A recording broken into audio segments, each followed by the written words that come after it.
अपने फोटोग्राफर साथी की दुकान है, वो भी मेन रोड पर तलवाड़ा में। टुडे न्यूज के सभी दर्शकों का हार्दिक स्वागत है, अभिनंदन है। आज हम आपको दिखा रहे हैं सीधी तस्वीरें जाखड़ से, जाखड़ थाने से दिखा रहे हैं आपको सीधी तस्वीरें। ये फतेहाबाद जिले का थाना है जाखड़, जाखड़ थाना है और यहाँ से आपको सीधी तस्वीरें दिखा रहे हैं टुडे न्यूज पर। सभी दर्शक वीडियो को ज्यादा से ज्यादा शेयर करते रहें और जुड़े। बाद में भी सीआईडी ले जाए, भी फलाने बंदे ने दोबारा अपना सामान रख दिया है, कपड़े रख दिए, प्रिंटर रख दिया, फोटोग्राफर ने कैमरे कुमरे रख दिए, फिर दोबारा आके चोरी कर लो। पुलिस तो आराम था, वीडियो को शेयर करते रहें। अब इसका सबसे बड़ा कारण क्या है साथियों, यह बात थोड़ा ध्यान से सुनिए, बिल्कुल आपके काम की बात है और इस व्यवस्था की, चोरियां की, पुलिस के इस प्रशासन की जो ये कारण है उसके बारे में बातचीत कराएंगे। असल में जो यह पुलिस है, जो पुलिस इस देश के लिए बनाई गई है, आप इस थाने के ऊपर पढ़ोगे या कहीं और भी पढ़ोगे, हरियाणा पुलिस नीचे लिखा होगा सेवा सुरक्षा। बड़ी संख्या में लोग यहाँ पर जमा है, धरना प्रदर्शन कर रहे हैं। किसी भी चीज की टैग लाइन हो, हरियाणा पुलिस की टैग लाइन है सेवा सुरक्षा और सहयोग। लेकिन इसकी असलियत क्या है? एक अभिनव कुमार, आप नेट पे भी देख लियो, पुलिस वाले साथियों को भी वो पूरी लग सके, लेकिन वो एक सच्चाई है। मैं नहीं कह रहा वो बात, अभिनव कुमार 1996 के आईपीएस बैच के ऑफिसर कह रहे हैं, जो ऑक्सफोर्ड यूनिवर्सिटियों थे और बाहर की यूनिवर्सिटियों से पढ़ के और आईपीएस लगे थे। उत्तराखंड में वो डीआईजी भी रह लिए, यूपी में भी बड़े अफसर रह लिए, आईपीएस एसपी रह लिए। उन्होंने एक इंटरव्यू दिया था, उस इंटरव्यू में एक बात गई थी कि ये जो पुलिस है, ये पुलिस आम जनता के लिए नहीं है। ये जिस तरह अंग्रेज अपनी पुलिस रखे करे थे लोगों को मारने पीटने के लिए, दबकाने के लिए, घरों में बंद करने के लिए, उस तरह की पुलिस आज भी आपके देश में पुलिस का वही व्यवहार है। मैंने एक आदमी बता दो, हर बार मैं अपनी स्पीच में कहूं कि एक आदमी बता दो, जितने भी खड़े हैं साथी, कि जो थाने के आगे तो निकलता और सुरक्षित महसूस करता हो। एक आदमी दिल पर हाथ रख के कह दे भी मैनू पुलिस वाला देखते ही सुरक्षित महसूस हो। जब 50 मीटर भी पुलिस वाला खड़े है ना, तो बीच में तो जो से मोटरसाइकिल आपके दूसरी साइड से निकलेंगे, वो इशारा करेंगे भी आगे खड़े हैं और तेरी जेब टटोल लेंगे, तो रास्ता बदल ले। ये हाल है इस देश का, ये सच्चाई है। रात को अगर आदमी पुलिस ने देख ले वो डर जाए, चोर तो नहीं डरता इतना, पुलिस ने देख कर डर जाए।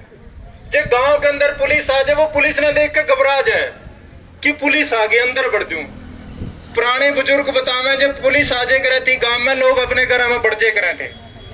वो कारण क्या था? वो सबसे बड़ा कारण था कि यह मौजूदा पुलिस सरकार के द्वारा बनाई गई लोगों की सुरक्षा के लिए बिल्कुल भी नहीं है।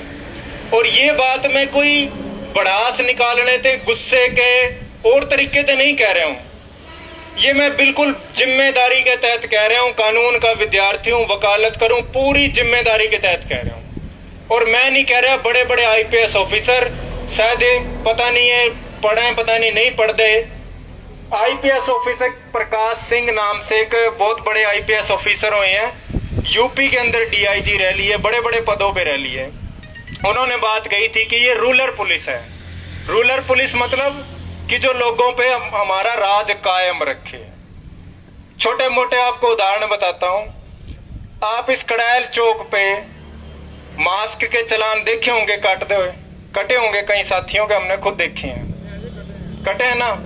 और ये पुलिस वही डीएसपी जो यहाँ एक ऑर्डर देता भी आम लोगों के मास्क के चलान काटो, वही पुलिस बबली का कैबिनेट बनने पे सरेआम बिना मास्क के एक प्रोग्राम होया, उसमें सरेआम वो बिना मास्क के घूम रहा है, उसके लोग बिना मास्क के घूम रहे हैं और वो उसकी सुरक्षा कर रहे हैं। यही है सच्चो, यही पूरी टीम और डीएसपी। तो ये किसकी है पुलिस? आप लोगों के लिए पुलिस है, ये आप लोगों के लिए डंडे मारने के लिए है। दूसरा उदाहरण मैं बताता हूं। आज से 2 साल पहले 2019 जनवरी के अंदर यहाँ के मौजूदा तहसीलदार थे, नायब तहसीलदार सतबीर कौशिक। पूरे उदाहरण देके आपको बताऊं। सतबीर कौशिक नाम के एक नायब तहसीलदार थे, वो सरेआम टुन होके आए, शराब के नशे में थे। टुन होने पे उनको यहाँ लोगों ने घेर लिया, तो अपने साथी भी थे, तो यहाँ से अपना टीम आ गई और टीम आके उनको वहां से निकाल के थाने में ले आए। तो जब लोगों ने दरखास्त दी भी आप इसके प्रति कार्रवाई करो, इसका मेडिकल करवाओ, जो इसकी जांच कराओ भी, ये शराब के नशे में और दफ्तरों में बैठा है, लोगों के साथ बदतमीजी कर रहा है। मौजूदा साथी अपना तलवाड़ा के भी थे, तलवाड़ी के भी लोग थे, एक तलवाड़ी की लेडीज भी थी जिन्होंने बड़ी हिम्मत करी और वो अंदर गई। हमें तो पकड़ लिया इन्होंने भी, नहीं अंदर नहीं जाने देंगे, वो लेडीज को हाथ भी पकड़ नहीं पाए। तो जब उन्होंने दरवाजा खोला तो आप सोचो वो तहसीलदार किस हालात में होगा। उस तहसीलदार के आगे थाने के अंदर नमकीन, सिगरेट का पैकेट और सिगरेट के सुट्टे मारने लग रहा था। ये मौजूदा स्थिति है पुलिस की। और उदाहरण सुन लो, एक आदमी, इसी थाने की बात है, वैसे तो सभी थानों की बात लगभग यही रहती है, अपना अनुभव ज्यादातर इस थाने से होता है। एक अपना साथी आ गया, कोई जाखल में किसी आपस में मानहानि का मसला था, चुनाव का समय था, उसने कोई वीडियो डाल दी जिससे उस चुनाव लड़ने वाले व्यक्ति को थोड़ी सी मानहानि हुई, उसे लगा भी मेरी वोट गिर गई या मेरे को राजनीतिक नुकसान है, तो उसने थाने में यहाँ सीधी तस्वीरें दिखा रहे हैं आपको। जाखल थाना फतेहाबाद जिले का जाखल है। जाखल थाने के बाहर से आपको दिखा रहे हैं तस्वीरें, जहां पर धरना प्रदर्शन किया जा रहा है। जब भी वहां एक पुलिस वाले ने क्या बोला, इसका अंदर ले चलो और इसका पटे लाओ। मानहानि के केस का इस थाने वीडियो शेयर करते रहे। कोर्ट का मसला है, कोई आरोप नहीं साबित हुआ, ये यहीं जज बन जाए, यहीं पटेला। तो ये आपकी पुलिस है, इनके भरोसे, ये पुलिस इसके भरोसे आपकी सुरक्षा है, आपकी बहन बेटियों की सुरक्षा है, आपके दुकानों की, आपके मकानों की, आपके व्यापार की, आपके शरीर की, आपकी सभी तरह की जिम्मेदारी इस पुलिस की। तो ये बातें बता के मैं आपको कोई भड़काव नहीं पैदा कर रहा और इनकी कोई कमी नहीं कर रहा, ये सच्चाई है, पर्सनल अनुभव है। मैं 2-4 बार इनके फोन भी आते थे किसी मसले पे, मैं वो सारी बातें बताना नहीं चाहता, मैं जानबूझ के सुनता था, मैं देखा इनका क्या रवैया है एक आम आदमी के प्रति, मैं उस तरीके की बात नहीं करता था। ये ऐसे ड्रामा धमकाम है, पता नहीं जैसे भी राजा प्रजा वाला सिस्टम हो, भी ये राजा है और हम इनकी प्रजा है, हम हाथ जोड़ें और इनके दरबार में पेश हों, जी मालिक की ये दरखास्त है, अगर आपका मन करे या मूड हो तो कुछ काम कर लोगे। इस तरह की व्यवस्था अपने सिस्टम में है। दूसरी बात कि इसका कारण क्या है, इसका कारण जो बड़ा कारण है, इसको ये तो अपने जमीनी हकीकत बताइए, इसका कारण क्या है। इसका कारण है कि आज भी ये देश और ये व्यवस्था, आज भी लोग गुलाम हैं। आप चाहे कितनी 26 जनवरी मना लो, आप चाहे कितने 15 अगस्त पे तालियां मार लो, आज भी ये देश है गुलाम है। वो गुलाम किस तरीके से है, वो गुलाम रखने के तरीके यही होते हैं कि अपनी पुलिस और अपनी फौज और अपनी सारे तरीकों को ऐसे इस्तेमाल करो वो ज्यादा से ज्यादा जनता को दबा के रख सके। अगर मैं और कड़वी बात कहूं तो 1996 बैच के आईपीएस ऑफिसर अभिनव कुमार ने तो यहां तक कहा कि जैसे अंग्रेज पुलिस को शिकारी कुत्ते की तरह प्रयोग करती थी, आज की सरकारें भी शिकारी प्रयोग करती।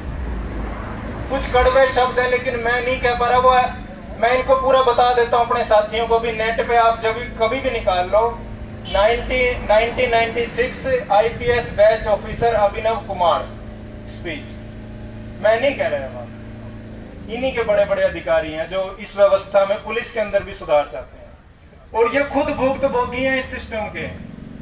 इन्हें खुद नहीं पता कि ये खुद भुक्तभोगी हैं, क्योंकि इनको तैयार ही ऐसे करा जाता है। सरकारें और व्यवस्था इनको ऐसे तैयार करती हैं कि ये रही जनता और टूट पड़ो इन पे, और ये फिर लाठी डंडे लेकर किसी का सिर फोड़ दिया, किसी का कुछ फोड़ दिया। भी आपने देखा होगा फतेहाबाद के अंदर एसपी को वो आदमी इसलिए सस्पेंड करना पड़ा क्योंकि उस ड्राइवर ने वीडियो बना ली थी। अगर उसकी वीडियो नहीं बना दी तो उसके गंदे इसके पटे लाओ और इसने अंदर करो।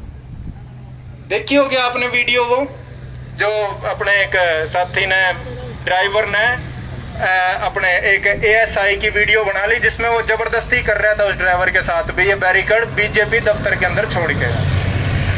तो ये हकीकत है उस व्यवस्था की जिसमें आप 26 जनवरी के दिन तालियां मारते हो। ये हकीकत है उस व्यवस्था की जिसको आप आजाद और स्वतंत्र कहते हो।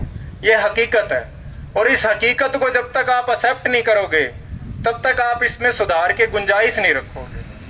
क्योंकि जब मैं मानता ही नहीं कि मैं बीमार हूं तो मैं दवाई भी नहीं खाऊंगा। एक आदमी जब वो पहले स्वीकार करे कि मैं बीमार हूं और मेरे को फला फला बीमारी है, मेरे को फला फला रोग है, फिर वो दवाई निकालेगा, फिर वो टेस्ट करवाएगा, फिर वो डॉक्टर के पास जाएगा। ये सारी व्यवस्था जिसके अंदर आप रहते हो, जिसके अंतर्गत आपकी जमीन की, आपकी प्रॉपर्टी की, आपकी बहू बेटियों की, आपकी सारी जिम्मेदारी इस व्यवस्था को आपने सौंप रखी है कि आप हमारे ऊपर कैसे भी कानून बना दो, वो व्यवस्था ऐसी। और ये उसकी सच्चाई है, आपको स्वीकार करनी पड़ेगी। और इसकी दवाई क्या है, इसके टेस्ट क्या है? दवाई ये है जो आप बैठे हो, ये दवाई है इसकी, जो जिस तरीके से आप बैठे हो ना, ये इसकी दवाई है। जितने लोग इकट्ठे होते रहेंगे, इनके खिलाफ लड़ते रहेंगे, ये इसकी दवाई है। हमें इनके साथ बहस नहीं करनी। कोई 19 है, कोई 21 है, इनके साथ बहस करके हम क्या करेंगे, क्या जीत लेंगे? ये तो ऐसे ही है। अब आप एक नीम का पेड़ है, नीम के पेड़ के पास खड़े होकर उसके साथ बहस करते रहो, वो मिठा थोड़ी हो जाएगा। उसका स्वभाव है, इनका स्वभाव है ये काम करना। आप अपना काम करो बस। आप जितना कट कर सकते हो, जितनी इनकी पोल खोल सकते हो, और उतना बढ़िया रहेगा। और दूसरी बात, एक मुख्य बात, जो प्रशासनिक व्यवस्था को भी थोड़ा सा समझना जरूरी है। असल में जो यहाँ जितने भी अधिकारी हैं, चाहे वो SHO हैं, चाहे वो DSP है, चाहे वो और अन्य कोई कर्मचारी हैं प्रशासन के, पुलिस के, इनकी काम करने की जवाबदेही भी, मैंने इतना काम किया जी, 1 महीने में काम किया और मैंने इतने चोर पकड़े या नहीं पकड़े, किसको जवाब देना है? ये जवाब देना है इनको SP को, और SP को जवाब देना है किसी MLA को, सरकार को। और सरकार में कौन लोग बैठे हैं? सरकार में वो लोग बैठे हैं जो चिट्टा बिकवाने के लिए आतुर हैं, जिनके इलेक्शन शराब पे और पैसों पे चलते हो, वो लोग पुलिस तय करते हैं। ये चाह के भी आप कितना ही कुछ करते रहो, ये चाह के भी आपके प्रति काम नहीं करते। मैं गारंटी, मैं एफिडेविट लिख के दूंगा आपने, क्योंकि इसकी ट्रांसफर SP ने करनी है। इसकी तनख्वाह जब बढ़ेगी, जब वहां से कोई चिट्ठी आएगी, आप कितने रोते रहो, इसका ट्रांसफर नहीं रोक सकते, आप इसको कुछ नहीं करवा सकते। सारा कुछ वहां से तय होना है। इन्होंने चमचागिरी उसकी करनी है, SP की करनी है, DSP की करनी है, किसी MLA की करनी है, उनके हाथ में सारा सिस्टम है। जनता के प्रति कोई किसी की जवाबदेही नहीं है। और इसकी प्रशासन की, चाहे कोई भी है, चाहे वो सरकारी ये बिजली आ गई, चाहे वो सरकारी दफ्तर ये पुलिस आ गई, चाहे तहसील आ गई, चाहे कोई भी महकमा लगा लो, एक भी कर्मचारी की जनता के प्रति कोई जवाबदेही नहीं है। सारी की सारी जवाबदेही ऊपर है। इनको ऊपर जवाब देना है कि हमने क्या करा, क्या नहीं करा। तो जब हमारे प्रति कोई जवाबदेही है ही नहीं, तो हमारे लिए काम करेंगे क्यों? ये काम करेंगे लीडरों के लिए, जिन्होंने इनका प्रमोशन करना है, जिन्होंने तय करना है कि इसकी मैं बात पोस्टिंग करनी है कि नहीं करनी, जिन्होंने ये तय करना है कि इसको SP बनाना है कि DSP बनाना है कि इसको हवलदार रखना है, ये उसके लिए काम करेंगे। आपके लिए क्यों काम करेंगे? ये आपका भ्रम है। ये जितनी जल्दी भ्रम निकाल दोगे, उतना जल्दी बढ़िया रहोगे। और ये दवाई जितनी इनको पिलाते रहोगे, उतना उतना सुधार होता रहेगा। एक आदमी को जब थाने से फोन आ जाता है, उसका BP बढ़ जाता है। वो 4 आदमियों पे फोन करता है, वो सोचता है भी कोई थाने का दलाल पकड़ लूं गांव में थे। ये सच्चाई है। कोई आदमी खड़ा होकर कह दे भी जी मैं थाने में हिम्मत रखता हूं अकेला आने की, उसकी हिम्मत नहीं पड़ती। मैं पेशे से वकील, मेरे पास भी 2-4 बार फोन आया, मैं चलो सुन रहा, माँ भाई क्या कहते हैं, मैं टेस्ट देख रहा था, वो वैसे ही मिला जैसे हम सोचते हैं। तो ये एक जो सच्चाई है उसको एक्सेप्ट करो, फिर ही आप सुधार की तरफ जाओगे। ये चोरियां और ये सारी ये चीजें जितनी भी बढ़ रही हैं, ये नशा जितना भी फैल रहा है, उसका सबसे बड़ा कारण यहाँ की व्यवस्था है। ये नहीं कि भी जाखड़ के अंदर कोई ऐसी कोई लोग हैं भी जाखड़ के लोग ज्यादा नशा करना चाहते हैं, ऐसा नहीं है। इस व्यवस्था का ये सिस्टम है। इस व्यवस्था के अंदर जब बेरोजगारी बढ़ेगी, इस व्यवस्था के अंदर जब एक लाचारी बढ़ेगी, तो उसमें ये चीजें होंगी।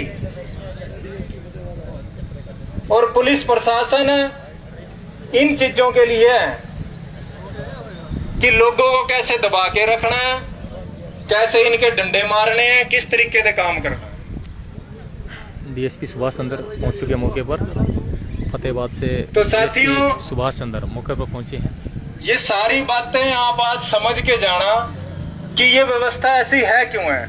हो सकता है किसी को मेरी बात कड़वी लगी हो, किसी को मिठी लगी हो, लेकिन एक सच्चाई है ये, और इस सच्चाई को आपको एक्सेप्ट करना पड़ेगा।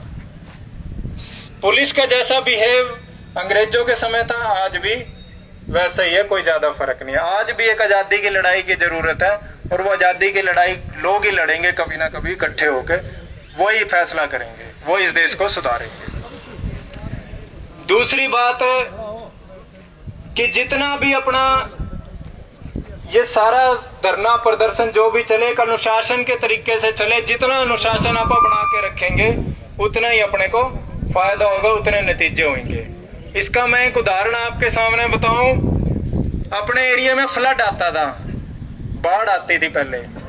बाढ़ कोई ये नहीं होती प्राकृतिक होती है, बाढ़ होती है अव्यवस्था। जब पानी बिखर जाए तो वो फसलों को और कॉलोनियों को और गांव को नुकसान पहुंचाता है, और जब उसी बाढ़ को, जब उसी पानी को इकट्ठा करके एक नहर बना देते हैं तो वो सिंचाई के भी काम आता है, पीने के भी काम आता है, क्योंकि वो पानी अब बाढ़ नहीं है, वो फैल नहीं रहा, वो संगठित कर दिया, एक नहर बना दी, एक तरीका उसका तय कर दिया। तो इसलिए संगठित लोग ही लड़ाई जीतते हैं। जिस तरह संगठित पानी किसी के काम आता है वो बाढ़ नहीं बनता, इसी तरह संगठित लोग और संगठन ही आगे की कार्रवाई को जितना अच्छा अंजाम देंगे उतने अच्छे नतीजे निकलेंगे। मैं सारे साथियों से अपील करूंगा कि इस लड़ाई को अब अंजाम तक लेके जाएं। ये ना हो कि 1-2 घंटे बैठ के आप एक संतुष्टि अपने मन में लेके चल जाए, एक फीलिंग लेके चल जाए, बे झंडा हमने उठाया था और बस हो गया काम। इस तरीके से नहीं होने वाला। एक पूरा एक जोर शोर से एक नारा लगाएं ताकि एसपी के दफ्तर तक ये आवाज जाए, इंकलाब जिंदाबाद, इंकलाब जिंदाबाद, इंकलाब जिंदाबाद, पुलिस प्रशासन मुर्दाबाद, पुलिस प्रशासन मुर्दाबाद, पुलिस प्रशासन मुर्दाबाद, किसान मजदूर एकता जिंदाबाद, किसान मजदूर एकता जिंदाबाद। धन्यवाद सर। जानना चाहिए क्या मामला, आज ये जो धरना प्रदर्शन लगाया गया है, क्या विषय है, क्या वजह रही है? ये देखिए, कोई चोरी की एक हद होती है ना, वो हद क्रॉस हो चुकी है। एक ही दुकान में थाने के 100 मीटर दूर पे 40 दिन के अंदर उसी दुकान में दोबारा चोरी हो रही है। तो इससे ज्यादा मान लो शर्मनाक हरकत हो नहीं सकती कि पुलिस के बगल में चोरी हो रही है, एक ही दुकान में बार बार चोरियां हो रही है। इसी जगह पे पहले भी धरना लगाया गया था और प्रशासन ने आश्वासन बिल्कुल दिया। पहले आश्वासन दिया। इनमें इन्होंने मान लो उसी जिस तरीके की पुलिस है और उसी तरीके की कार्रवाई इन्होंने पहले कह दिया भी ये कमेटियां बना दी, नशे की बना दी, चोरी की बना दी।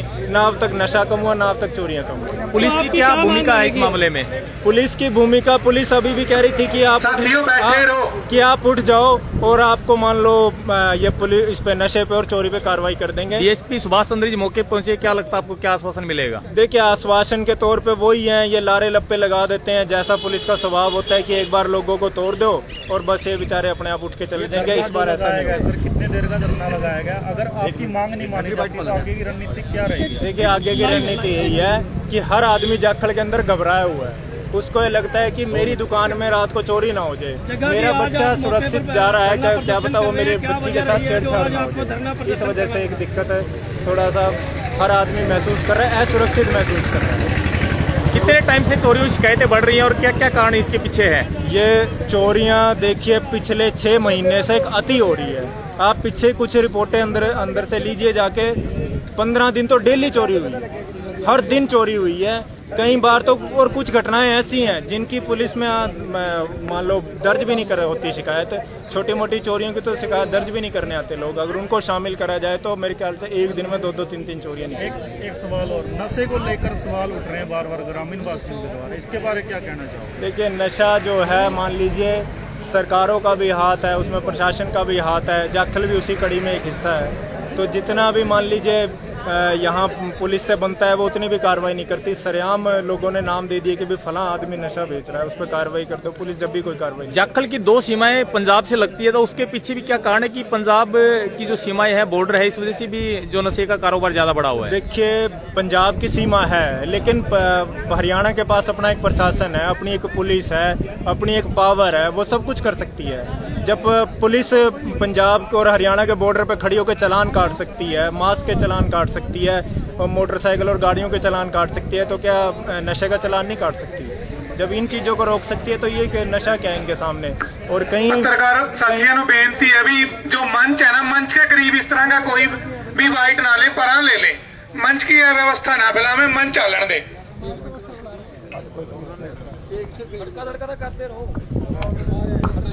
देख सकते हैं सीधी तस्वीरें चोरियों की जो अरुण गुप्ता जी ने बोलना था, लेकिन एक बात और आपको बताता हूँ। जो चोरियां बढ़ चुकी है जाखल शहर के अंदर, चोरियां बड़ी संख्या में हो रही हैं, तो उस वजह से यहाँ पर लोगों के द्वारा धरना प्रदर्शन किया गया है। बड़ी संख्या में लोग यहाँ विरोध स्वरूप धरना प्रदर्शन कर रहे हैं कि जाखल शहर में पिछले 6 महीनों से एक अति हो चुकी है कि चोरियां बहुत ज्यादा बढ़ चुकी हैं और लोग बहुत ज्यादा परेशान हो चुके हैं, बहुत ज्यादा नुकसान लोगों का हो रहा है।